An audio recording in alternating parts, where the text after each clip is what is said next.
মমতা বালা ঠাকুর রয়েছে। যখন রাম মন্দির উদ্বোধন হচ্ছিল,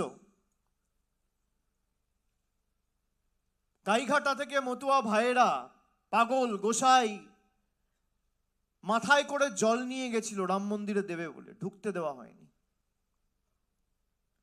ভুলে গেছেন সেসব দিন?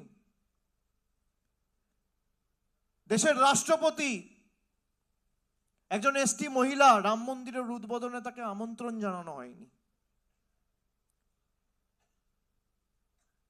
একজন শিডিউল কাস্ট বা শিডিউল ট্রাইব প্রতিনিধিকে রাম মন্দির উদ্বোধনে আমন্ত্রণ জানানো হয়নি।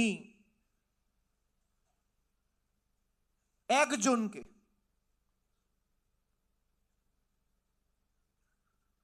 আমাদের গর্বের যে দেশের রাষ্ট্রপতিও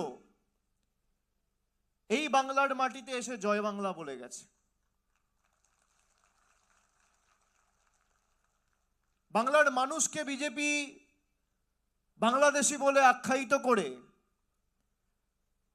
আমাদের বাংলাদেশি বলে বিভিন্ন জায়গায় হেনস্থা করেছে, নির্যাতিত করেছে, অত্যাচারিত করেছে, অবহেলিত করেছে। এর জবাব আগামী 2 মাস পর মে মাসে বিজেপি পাবে।